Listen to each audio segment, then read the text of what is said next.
అన్న చాలామందికి Allu Ramalinga quit India ఉద్యమంలో పాల్గొన్నాడు, స్వతంత్ర సమరయోధుడు అనేది అయితే చాలామందికి తెలియదు. అలాంటి ఫ్యామిలీ నుండి అల్లు అర్జున్ రావటం అనేది అసలు వాళ్ళ ఫ్యామిలీ జర్నీని ఏ విధంగా చూస్తారు? యాక్చువల్లీ ఏంటంటే అప్పట్లో నాటకాలు వేస్తున్నప్పుడే వాళ్ళ తాతగారు ఎవరికి తెలియదు క్విట్ ఇండియా గాంధీ, అది కూడా గాంధీ పిలుపు మేరకే వెళ్ళిండు.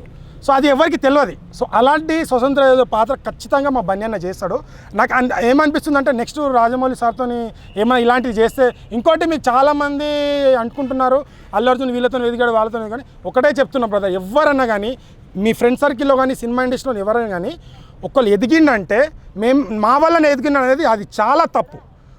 ఏం చెప్పాలంటే మీకు కూడా గౌరవం ఉండాలి, ఆయనకు గౌరవం ఉండాలంటే అతనిలో టాలెంట్ ఉంది, నేను కూడా కొద్దిగా ఎంకరేజ్ చేస్తే ఇంకా బైక్ వెళ్ళిందని చెప్తే మీకు గౌరవం ఉంటుంది, వాళ్ళ గౌరవం ఉంటుంది. ఇది ఎవ్వరికి తెలియదు. అల్లు రామలింగ గారు అప్పట్లోనే నాటకాలు వేస్తున్నప్పుడే గాంధీ పిలుపు మేరకు అప్పుడు వెళ్ళిండు, అది ఎవ్వరికి తెలియదు మీకు. కాబట్టి నేను చెప్తున్నా, ఎవరికైనా మా వాళ్ళ ఎదిగిండు, వాళ్ళ వాళ్ళ టాలెంట్ ఉంటేనే ఎదుగుతారండి. ఒకటే ఎగ్జాంపుల్ చెప్తానండి, బ్రహ్మానందం సార్ కొడుకున్నాడు. బ్రహ్మానందం సార్ లెజెండరీ, ఏమైంది?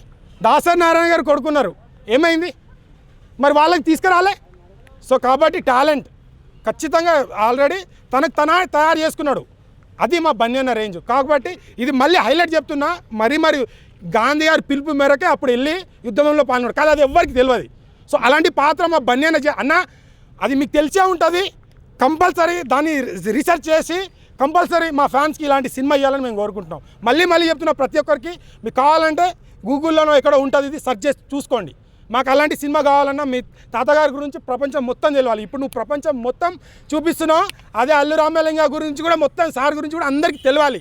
అలాంటి సినిమా మీరు సబ్జెక్ట్ తీసుకోండి అన్న. మాకు రీసెంట్గానే తెలిసింది, అదే ఈ మీడియా ముఖంగా నేను చెప్తున్నా అన్న, మీ తాతగారి గురించి మీరు అది మీకు తెలిసే ఉంటుంది, తెలియదు లేదన్న. సో అది మీరు తీయాలి, కంపల్సరీ తీయాలి, అంతే.